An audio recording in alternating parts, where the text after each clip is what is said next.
Okay, so today for my son's dirt bike, we were thinking about buying an aftermarket exhaust, which you still might do, but unfortunately this pipe has no packing in it, no filling, no nothing, and basically,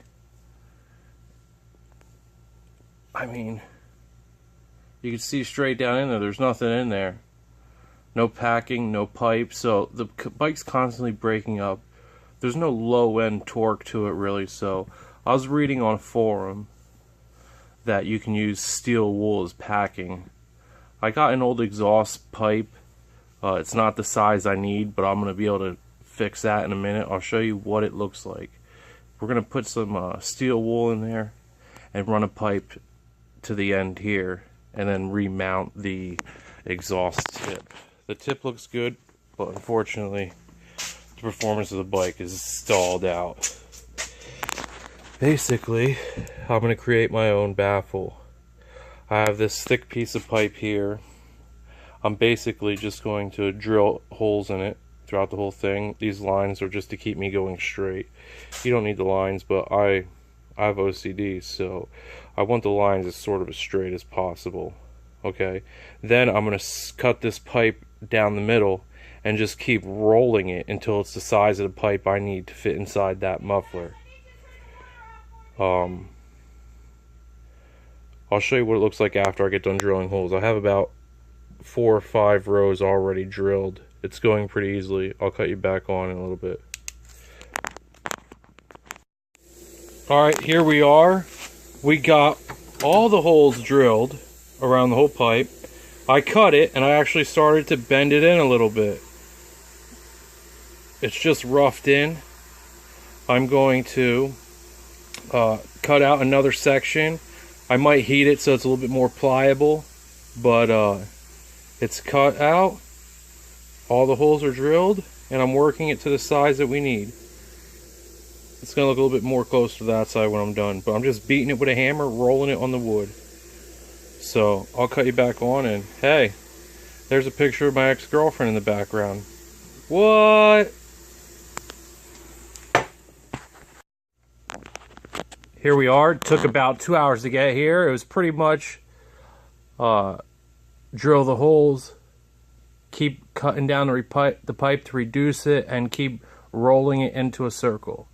We finally got it to sit inside of the baffle, or inside of the muffler, rather.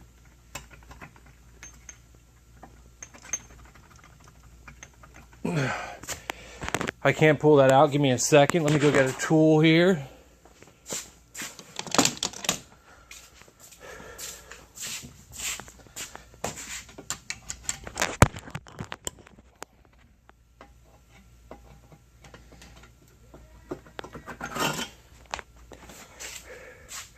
I don't know if you remember how big the pipe was that I showed you, but that's what we got it rolled into. Just a hammer and a few round objects to keep in there to bend it around. Fabricating is one of the things I enjoy doing. That's pretty much what this is. All the holes are drilled. I would have had to only drill about half the amount of holes had I not had I bought a pipe this size, but hey, we're doing this on the cheap. I'm going to the store to buy some steel wool. I heard you could use that to pack your muffler.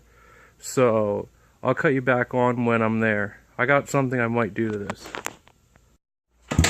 Okay, now we're going to start it to show you how loud it is before, and then that way you can get an after as well.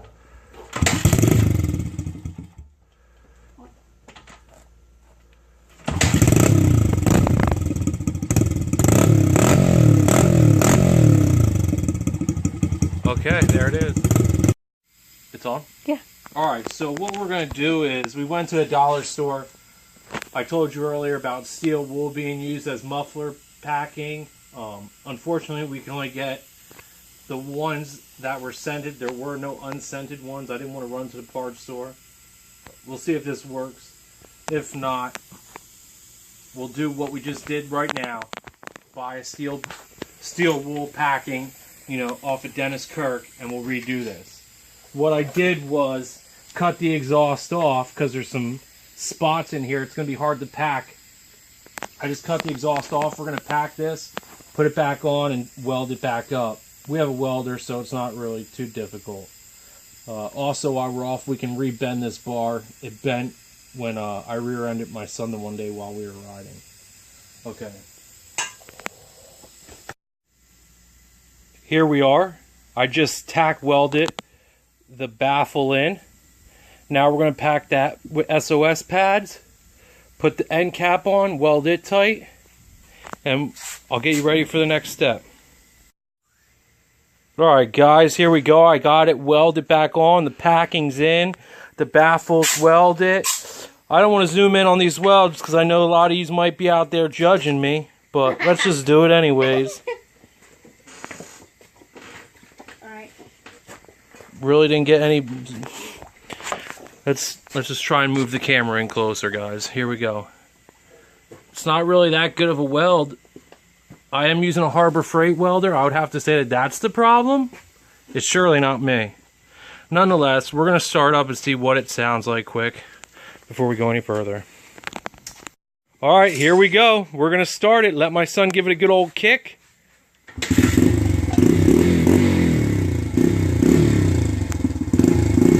Is it louder? Quieter? It's no. Yeah. No.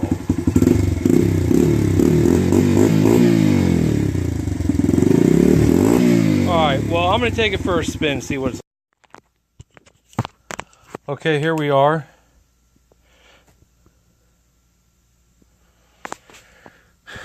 Okay, I got the piece put in there that I want over that. So not so much air comes straight out of there. It goes more through the baffle. I'm going to put the cap on tomorrow. I ground down some of these welds, man. Don't, like I said, please don't judge. Ground them down. I'm going to take the exhaust off. If I can't crack the head bolts loose tomorrow that are up there, I'm just going to put some plastic on it and paint it black again. Put the chrome cap on and put the stuff back together, and we'll be back on the road. I just had it running. It seems the same, seems just as loud as it was.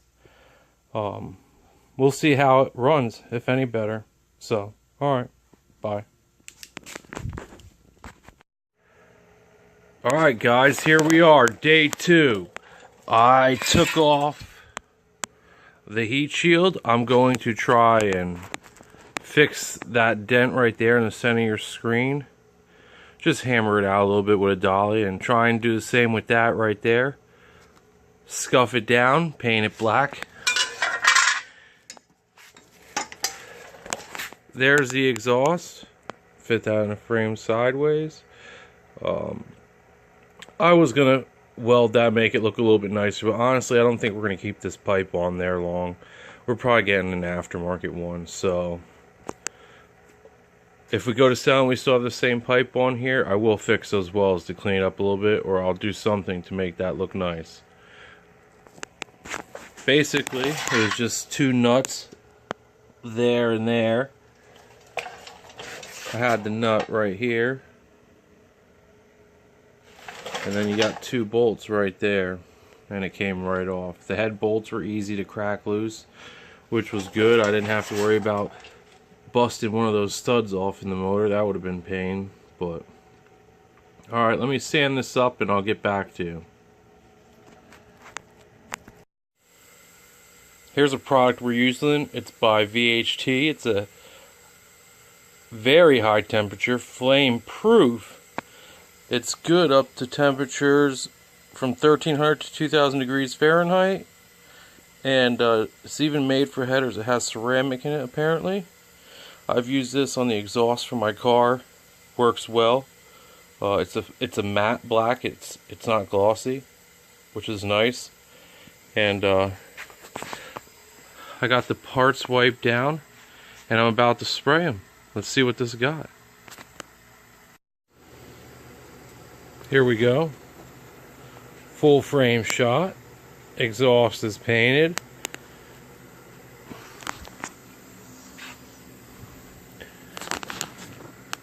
Heat shield painted.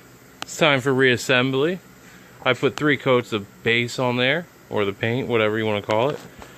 and I'll show you what it looks like when it's assembled. Here we go. The exhaust is reinstalled, heat shield installed, all the plastics, the chrome tip. It's ready to take it for a test ride and see if there's any difference with low-end torque or power. If not, whatever, we at least painted the exhaust. I'll come back with a visual or I'll come back and tell you how it went.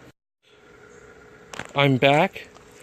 I took the bike up a hill that normally I need first gear right off the bat, and it made it halfway up in second gear, so it definitely does have some more torque. But I'm over 200 pounds. I mean, it just doesn't have enough oomph to get me in second gear, but it's definitely a lot quieter. Here, let me kick it over for you. And it has more torque, it feels like, honestly. So, spent about 8 hours. It's longer than I wanted to, but spent about 8 hours doing everything. Making the baffle. I had to buy scotch or steel wool.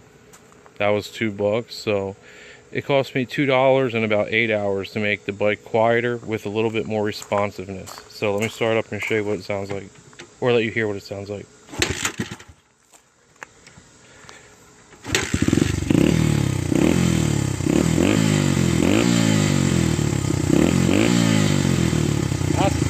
It has a different note to it too. It used to sound hollow. Now it sounds like a real 4-stroke now. So let my son ride it. He'll be the ultimate test, and then we'll go from there, man.